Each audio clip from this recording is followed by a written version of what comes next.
அது முக ஒளி வீசச் செய்யும்.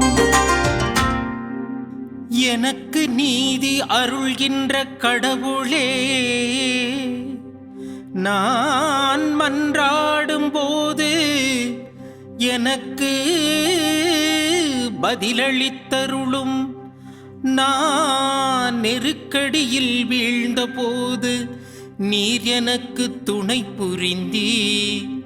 இப்பொழுதும் எனக்கு இறங்கி என் வேண்டுதலுக்கு செவிசாய்த்தருளும்.